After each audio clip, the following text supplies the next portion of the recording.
Every footballer needs to have a solid daily routine so you can create habits and perform at the highest level. If you follow the daily routine that I'm about to tell you about, you will become a better footballer, so stick around till the end. Number 1, your morning routine. When you wake up, your first thing that you do is so important, so you shouldn't be going and grabbing something bad to eat, something bad to drink, or immediately looking at your phone. What I recommend to every footballer is waking up, spending some quiet time, thinking about the previous day, the day that you're about to face, and where you want to be. Reflecting and spending this time within your own brain will allow you to center yourself and prepare you for the day ahead. Now, there are other habits that you can do in the morning. You can look to dive in to a reading, whether that's faith-based or not. You can journal, you can take a cold shower, you can do a cold plunge. These are all good things that you can do in the morning, but these are based off of your personal preferences. But regardless of what you do, you need to set your mindset in the morning on a solid foundation so that you're ready to attack the day. Number 2,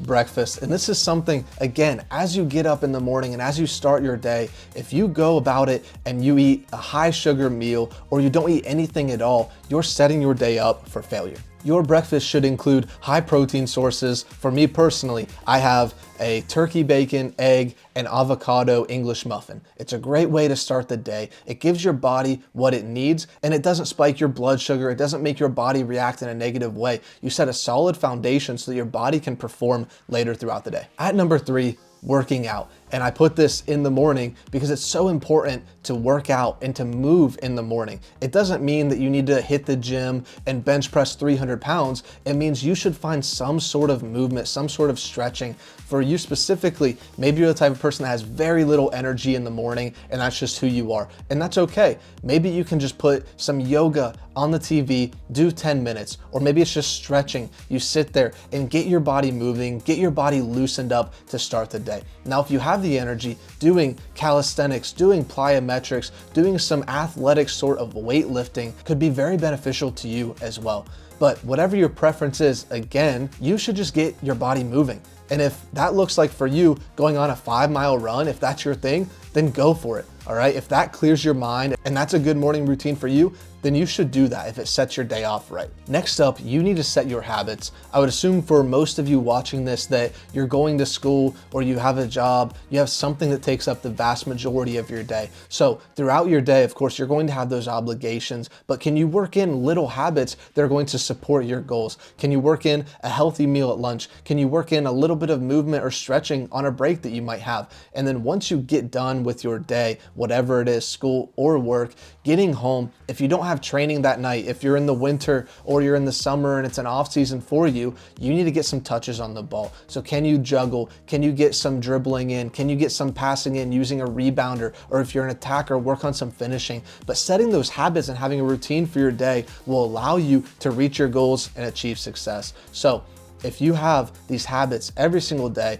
and you know that without doubt, when you get home from school or from work, the first thing that you're going to do without excuse is get on the ball, that's going to help you moving forward. And even if you do have training or a game, it's still good to get some light movement in, get some juggling, get some stretching, get some technical work in leading up to that. Next, remove distractions. You need to spend as little time as possible sitting on your phone, doom scrolling, or sitting on the couch eating bad food, watching shows that don't benefit your life. Now, it's important to have things that we enjoy, and that's okay in moderation, but it should never be a priority over your goals, over your training. So make sure if you think that you should be outside getting some touches in, don't let laziness creep in. Don't let it creep in that you can just sit on the couch and doom scroll on your phone. Make sure that's not your priority and you're going outside and doing what you need to do to achieve your goals. Next, you need to set a nighttime routine. And what that can look like, again, is a little bit of movement and reflection, thinking about your day.